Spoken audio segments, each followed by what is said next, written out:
2000 Rehman Ali Bala, chief coordinator all government employees grand alliance. Last video थी, उसके अंदर आपको हमने बताया था पेंशन रिफॉर्म्स के नाम के ऊपर जो है दोबारा से मिनिस्ट्री से जो है रिकमेंडेशन इन्होंने मांग ली हुई हैं। पेंशन के साथ क्या करने जा रहे हैं कि जो पेंशन का ऑलरेडी फार्मूला एग्जिस्ट कर रहा है उसको चेंज करके जो पहले रनिंग बेसिक पे होती थी अब 36 महीने की एवरेज जो है उसके ऊपर इसको लेके जाएंगे। प्लस जो कम्यूट का फार्मूला था 65 और 35% कम्यूटेशन को जो है ये 25% के ऊपर लेके आएंगे, जिससे लाखों का नुकसान मुलाजमीन को होने के लिए जा रहा है। उसके साथ साथ अर्ली रिटायरमेंट की तरफ अगर कोई साथी जाता है तो उसके ऊपर 3% की जो है वो पेनल्टी है पर ईयर, इसको जो है अगर वो आगे लेके जाते हैं। और पेंशन जो कैलकुलेट होनी है ये सिर्फ 25 साल के ऊपर होनी है। पहले अगर मिसाल लेंथ ऑफ सर्विस जो है पहले अगर उसकी 30 साल का फार्मूला चलता था, अब उसने 40 साल भी अगर सर्विस की हुई है तो सिर्फ उसको 25 साल जो है वो काउंट की जाएगी, लेंथ ऑफ सर्विस आगे वाली सर्विस उसकी काउंट नहीं की जाएगी। पंजाब के अंदर लिव इनकैशमेंट जो है रनिंग की बजाय इनिशियल बेसिक पे के ऊपर ऑलरेडी ला चुके हैं। इसके ऊपर एक बड़ी तहरीक हमने चलाई, गिरफ्तार भी हुए सारे मामला, मगर वो वादा वफा नहीं किया है अभी तक जो है इन्होंने। इंशाअल्लाह ताला उसको हर सूरत के अंदर जो है हम वापस करवाएंगे। इस हवाले से 18 जनवरी की जो है डेडलाइन दी हुई है और ये आप मुलाजमीन की जिम्मेदारी है कि तमाम इजला के अंदर जो है ये एहतजाज होने के लिए जा रहा है। इस वक्त वफाक की जो है all government employees grand alliance की हमने हंगामी मीटिंग कॉल की। कुछ साथी इसमें नहीं भी हैं जो हाजिर हैं। मिराज साहब बैठे हुए हैं, आईएसको से आशिक साहब हैं, सेक्रेटेरिएट कोर कमेटी से हमारे सादिक साहब, सेक्रेटेरिएट कोर कमेटी से हमारे हाफिज निसार साहब, पीडब्ल्यूडी से हमारे सुनहरी साहब हैं, एजुकेशन से हमारे साथी हैं मदद मसूद साहब, हसरत साहब बैठे हुए हैं, सेक्रेटेरिएट कोर कमेटी से हमारे नासिर भाई बैठे हुए हैं, I9 से हमारे भाई अमजद साहब हैं, जलील साहब हैं, शफकत साहब एजुकेशन से हैं, शेर आलम साहब हैं और हमेशा से हमारे साथ हर एहतजाज में हुए हैं, शाना बशाना रहे हैं, वसीम शाह साहब जो है हमारे पाकिस्तान रेलवे से।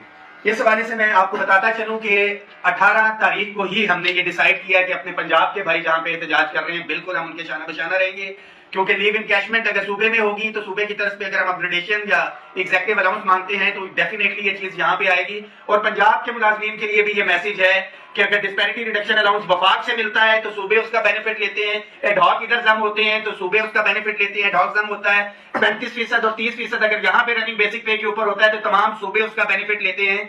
तो ये पेंशन रिफॉर्म्स आगे जिसकी मैंने तफसील बताई है, कम्यूट इसके अंदर कम कर रहे हैं, एवरेज का फार्मूला चेंज कर रहे हैं, लेंथ ऑफ सर्विस को सिर्फ रिस्ट्रिक्ट कर रहे हैं 25 साल के ऊपर, चाहे 20 साल में आया वो 40 साल उसने सर्विस की हो, तो लाखों का ये नुकसान मुलाजमीन को होने के लिए जा रहा है। इसके साथ साथ इस पे एंड पेंशन कमीशन की बात की जाती है कि ये सिफारिशात पे एंड पेंशन कमीशन ने दी थी, तो मैं बताता चलूं हुकूमत से मैं आगाह करना चाहता हूं कि पे एंड पेंशन कमीशन की सिफारिशात बेशक आपने छुपा के रखी हैं, उसके अंदर ये भी सिफारिशात थी कि house rent medical convince allowance को 100% इजाफा करना है और ये लास्ट बजट के अंदर करना था 2022 के।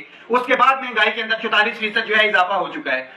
पे एंड पेंशन कमीशन की यह भी सिफारिशात थी कि डिस्पैरिटी रिडक्शन अलाउंस जो महरूम मुलाजमीन है उसको इजाफा करके 70% तक लेके जाना है। तो जो मराद देने की बात की थी पे एंड पेंशन कमीशन ने उसकी तरफ तो नहीं, मगर मुलाजमीन की जेब के अंदर हाथ डाला जा रहा है। इसके साथ साथ 15(2)B जो सरकारी मुलाजमीन के मकानात थे उस फार्मूले को खत्म कर रहे हैं कि रिटायरमेंट के बाद अगर कोई मुलाजिम दूसरे शहर से आया, उसने 40 साल इधर लगाया, तो उसकी प्ली ये ली जा रही है कि जी नया अफसर आता है तो उसको देर से मिलेगा। तो ये कल बच्चा अगर किसी का भर्ती होता है, मैं बात कर रहा हूँ मेरिट के ऊपर भर्ती की, हम कभी भी इस चीज को जो है मैंने ये डिमांड नहीं की एम्प्लॉय सन कोटा की, क्योंकि ये विरासत हो जाएगी। एक बंदे की जगह अगर एक हो तो बंदा रिटायर हुआ तो उसके आ जाएगा। जो मेरिट के ऊपर बच्चा भर्ती होता है उसका हक है। Ministry of housing and works को मैं आगाह करना चाहता हूँ कि आप ये जो फार्मूला लेके आ रहे हैं, आपकी मिनिस्ट्री के अंदर ही 2 इदारे हैं, housing foundation and housing authority, जो मुलाजमीन से पैसे लिए जाते हैं, सारे मामलात हैं। नहीं चाहिए बाप का मकान बच्चे को। आप रिटायरमेंट के ऊपर यकीनी बनाएं, जो आपने उनसे सब्सक्रिप्शन फीस ली हुई है, जो पैसे लिए हुए हैं, उसको यकीनी बनाएं कि रिटायरमेंट के बाद उसको जो है प्लॉट दिया जाए। इसके साथ साथ ये भी मुतालबा हम करते हैं ministry of housing and work से कि हायरिंग के अंदर तो as per rent restricted ordinance 2001 हर 3 साल के बाद 25% इजाफा किया जाता है और लास्ट इजाफा 44% किया जाता है, मगर हाउस रेंट भी इसी मत के अंदर दिया जाता है, उसके अंदर तो इजाफा नहीं किया जा रहा। हमारे बहुत से इदारे वफाक के ऐसे हैं जिनको हायरिंग तनख्वाह के साथ दी जा रही है। अगर मकानों का इशू है तो हाउस रेंट को खत्म किया जाए और हायरिंग जो है मुलाजमीन को उनकी सैलरी के साथ दी जाए। इसके साथ बहुत बड़ा मसला, मुल्क को तरक्की की जानिब लेके जाना चाहते हैं, सारी चीजें प्राइवेटाइजेशन के नाम के ऊपर जो है इदारों को बेचा जा रहा है।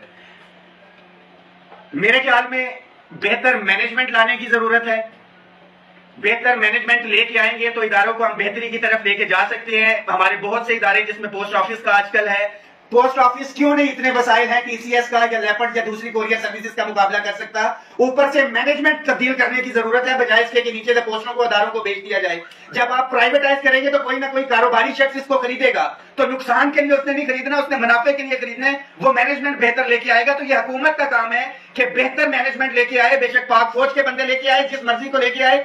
اداروں کو بچانا ہے, جس کو بھی لے کے آتے ہیں اوپر جج لگا دیں, جس کو اہل سمجھتے ہیں یا اہل آدمی آئے, اور ان اداروں کو بیچنے کی بجائے ان کو بہتری کی طرف لے کے آیا جائے. اولاد اگر نافرما بردار ہو جاتی ہے یا کوئی مسئلہ ہوتا ہے تو اس کا علاج کیا جاتا ہے, اس کو گولی نہیں مار دی جاتی. تو اداروں کو دفاع کرنا بھی حکومت کی ذمہ داری ہے. اس کے ساتھ ساتھ ریگولرائزیشن کا ایشو ہے.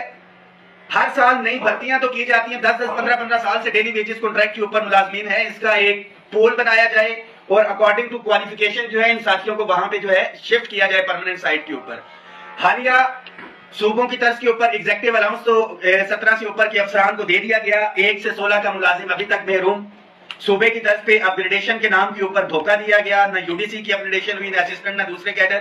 اور اس کے ساتھ ساتھ جو محروم طبقہ کا بیچارہ گریڈ 1 سے لے کے 5 والا, جن کو 2 اسکیل دیے گئے, ان کو اسکیل تو دے دیے گئے, الاؤنسز ان کو جو ہے پچھلے دیے جا رہے ہیں, جو کہ سراسر زیادتی ہے. ہمارا حکومت سے مطالبہ ہے کہ اس کو پورا کریں. اور آپ ملازمین کے لیے بھی یہ میسج ہے کہ اس ویڈیو کو شیئر کریں, ہر ملازم تک یہ ویڈیو پہنچنی چاہیے. بحیثیت چیف کوارڈینیٹر میرا کام تھا کہ پہلے سے آپ کو آگاہ کر دیتے کہ بارش ہونے والی ہے, اب آپ نے چھتری کس طرح سے لینی ہے, دھوپ سے کس طرح بچنا ہے. آپ کی ذمہ داری ہے 18 تاریخ کو دن 1 بجے, جمعرات کے دن 1 بجے آپ لوگوں نے ہر صورت میں وزارت خزانہ کے سامنے پہنچنا ہے. وہاں پہ ہم اپنا احتجاج ریکارڈ کرائیں گے. خاص طور پہ مردم شماری کے حوالے سے جو ملازمین تھے جن کے بقایا جات نہیں ملے ہیں, وہ بھی اپنی تیاری رکھیں. اگلا لائے عمل انشاءاللہ تعالیٰ بہت جلد دیں گے. اور چیف جسٹس صاحب سے بھی میری اپیل ہے کہ الیکشن آپ کہہ رہے ہیں کہ ٹائم کے اوپر کروانے ہیں, اس چھری سے ہم سے تیز نہ کروائے جو ہمارے گلے کے اوپر چلنی ہے. اور ہمارے پاس آپشن ہے کہ ہم پورے پاکستان کے ملازمین مشاورت کے ساتھ الیکشن کے بائیکاٹ کی طرف نہیں جانا چاہتے, مگر یہ تمام پالیسیز جو یکدم ہمارے سر کے اوپر مسلط کی جا رہی ہے, مجھے ایسا لگ رہا ہے کہ ہمیں مجبور کیا جا رہا ہے کہ ملازم اپنی طاقت دکھائیں, اپنی اسٹرینتھ بتائیں. although کہ this is not our prime responsibility نہیں ہے, مگر انشاءاللہ تعالی ہم ٹریننگز کر رہے ہیں, بھرپور طریقے سے الیکشن کی تیاری بھی کر رہے ہیں. اگر ہمارے یہ معاملات حل نہیں ہوتے اور مراد دینے کی بجائے مراد چھیننے کا سلسلہ جاری رہا تو ہم سخت لائے عمل جو ہے وہ دینے پہ مجبور ہوں گے. اور اس میں الیکشن کا بائیکاٹ بھی شامل ہے. ایک دفعہ پھر سے 18 جنوری 2024 دن 1 بجے آپ تمام ساتھیوں نے فیڈرل سیکریٹریٹ پہنچنا ہے وزارت خزانہ کے سامنے. ہم اپنا ٹوکن احتجاج جو ہے ریکارڈ کروائیں گے.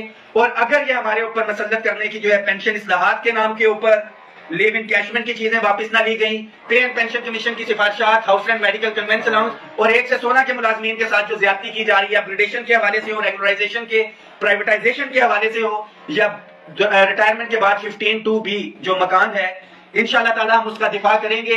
یہ قائدین اپنے حصے کا کام کر رہے ہیں, اب آپ ملازمین کی باری ہے. اس میسج کو شیئر کریں, دعاؤں میں یاد رکھیے گا. بہت شکریہ. پاکستان زندہ باد.